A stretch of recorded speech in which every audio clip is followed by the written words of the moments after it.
LB Nagar నియోజకవర్గం TRS MLA అభ్యర్థి రామ్మోహన్ గౌడ్కు మద్దతుగా ఆర్యవైశ్య సంఘాల ఆధ్వర్యంలో ఆత్మీయ సమ్మేళనం ఏర్పాటు చేయడం జరిగింది.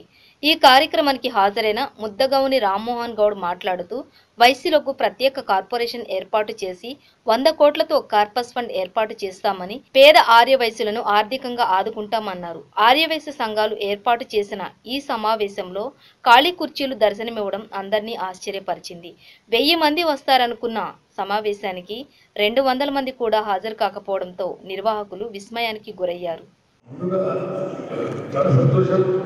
ఈరోజు చాలా మంది పెద్దలు మా తల్లితో సమానమైనటువంటి పెద్దలు కూడా ఈ యొక్క ఎలక్షన్ కాకుండా రామ్మోహన్ గౌడ్ కూడా చాలా సంవత్సరాల నుండి మాకు దగ్గర ఉన్నటువంటి వ్యక్తి. అనే ఉద్దేశంతో ఆర్యవైశ్య సంఘం ఆత్మీయ సమ్మేళన కార్యక్రమం ఏర్పాటు చేసి మిమ్మల్ని అందరినీ కలిసి కల్పించినటువంటి పెద్దలు బుగ్గాల ప్రేరణ గారికి, చెక్కిల బ్రహ్మయ్య గారికి, ఉప్పల శ్రీనివాసరావు గారికి, చిద్ర నాగేంద్రన్న గారికి, పూర నరసింహగుప్త గారికి, అశోక్ జైన్ గారికి, మహేంద్ర గుప్తా గారికి, రాధేశ్వర్ మహేశ్వరి గారికి, మా అన్న స్థానిక కార్పొరేటర్ కుప్పల విజయరెడ్డి గారికి, ఇక్కడ చేసినటువంటి ప్రతి ఒక్కరికి కూడా నమస్కారం తెలియజేస్తూ, ముఖ్యంగా చాలా సంవత్సరాలు కూడా అన్ని బిజినెస్లో వైశ్య సోదరులు అంటే ప్రతి ఒక్కరిని కూడా ఎవరెట్లున్నారు ఏదనేది గ్రహించడంలో వీకన్నా మించడంలో ఎవరు ఉన్నారు, వాళ్ళు ఎవరన్నా నీతిగా నిజాయితీగా ఉంటున్నా, వీళ్ళు పని చేయగలుగుతారా పని చేయలేరా అనేది అన్ని కూడా తెలిసినటువంటి వ్యక్తులు.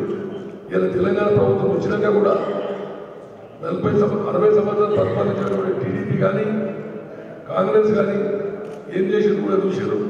4 సంవత్సరాల 3 నెలల్లో ఈరోజు ముఖ్యమంత్రిగా చేసినటువంటి అన్ని కార్యక్రమాలకు ఎంత కూడా తెలుసు. అదేవిధంగా రామ్మోహన్ గౌడ్ అనే వ్యక్తి ఎల్బీ నగర్ నియోజకవర్గంలో పాత మనపేట ఉన్నప్పటి నుంచి కూడా రాజకీయాలు 30 సంవత్సరాల నుంచి ఉన్నా, అప్పటి నుంచి కూడా నేను పెళ్లి కాక ముందు నుంచి కూడా చాలా మంది పెద్దలు ఉన్నవాళ్ళు నేను ఏంటనేది కూడా అందరూ తెలిసినటువంటి వ్యక్తిని. గత ఎన్నికల్లో కొద్ది రోజులతో ఓడిపోయిన నిత్య ప్రజలలో ఉండి 4 సంవత్సరాల 3 నెలల్లో నాకు ఇచ్చినటువంటి అన్ని అవకాశాలని మెంబర్షిప్లో కానీ, పార్టీకి సంబంధించింది అలాగే కార్పొరేటర్ 13 గెలిపించడంలో కానీ ఏ కార్యక్రమం తీసుకున్నా ముఖ్యమంత్రి గారికి ఒక దత్తపుత్రుడిగా ఎల్బీ నగర్ సంబంధించిన ఇష్యూలో బ్రహ్మాండంగా పనిచేయడం జరిగింది. దాన్ని దృష్టిలో పెట్టుకొని ముఖ్యమంత్రి గారు ఉన్న 105 మంది మొదటి విడత డిక్లేర్ చేసినటువంటి అభ్యర్థులు ఎల్బీ నగర్ నియోజకవర్గం నుంచి ముద్దగౌని రామ్మోహన్ గౌడ్ నన్ను ఆశీర్వదించి టికెట్ ఇచ్చి మీ అందరినీ కూడా కలిసి మీ అందరి ఆశీర్వాదం తీసుకోవాలని కూడా మరోజు వారు చెప్పడం జరిగింది. అందులో కుల సంఘాలు, మహిళా సంఘాలు, రెసిడెంట్స్ అన్ని కార్యక్రమాలు కూడా చెప్పడం జరిగింది.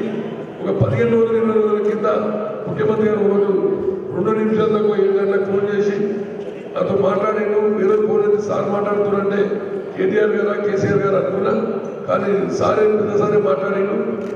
ఎల్బీ నగర్లో వైశ్య సోదరులు 30,000 నుంచి 35,000 దాకా ఉన్నారు.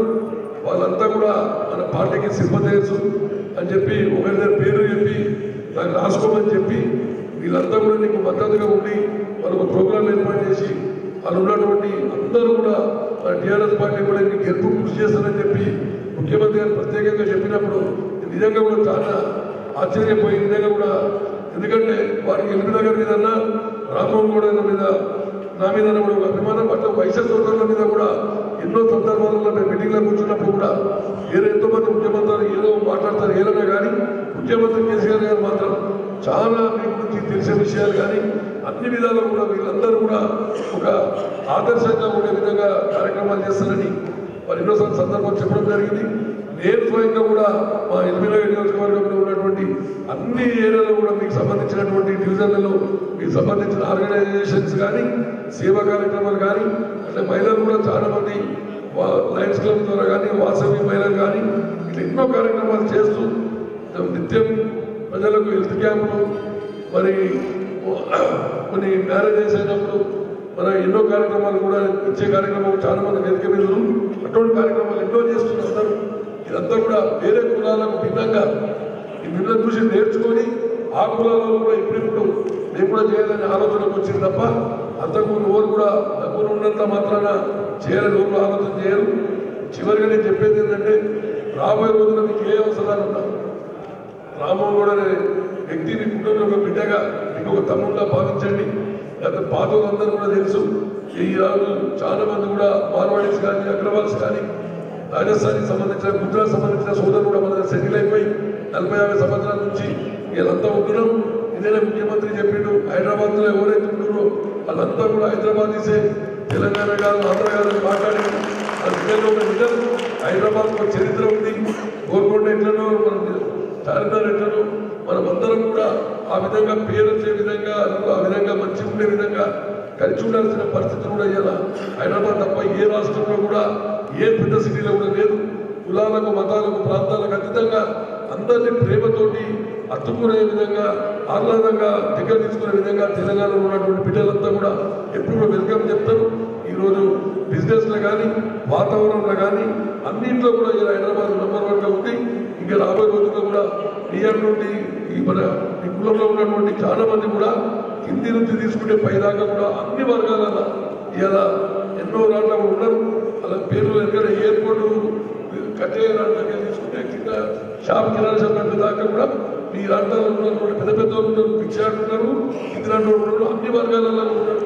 అటువంటి వారు ఉన్నటువంటి ఈ జాతికి సంబంధించిన వాళ్లకు తెలంగాణ ప్రభుత్వం తప్పకుండా రాబోయే రోజుల్లో కూడా ముఖ్యమంత్రి గారు చట్టసభలలో కానీ రాజ్యసభలలో కానీ నా వక్తకు ఎల్బీనగర్ నియోజకవర్గం అందరూ ఆశీర్వాదంతో నన్ను ఆశీర్వదించండి.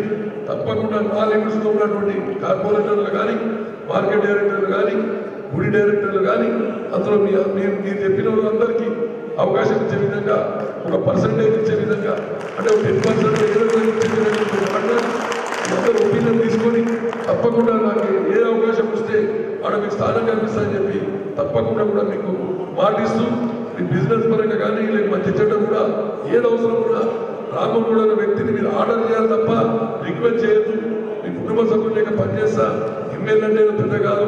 ఎంతో మంది ఎమ్మెల్యే దగ్గర కూడా చూసినాం, వాళ్ళ పవర్ ఉన్నప్పుడు చూసినాం, పవర్ లేనప్పుడు చూసినాం, వాళ్ళ పరిస్థితి ఘోరంగా ఉన్నప్పుడు కూడా చూసినాం. కానీ అటువంటి పరిస్థితి మేము తెచ్చుకోము. ప్రజలలో ఉండి ప్రజలకు పనిచేసే విధంగా పవర్ ఉన్నా లేకుండా ఇప్పుడు ప్రజలు ఉన్న విధంగా పనిచేస్తాం. జై తెలంగాణ, జై కేంద్ర.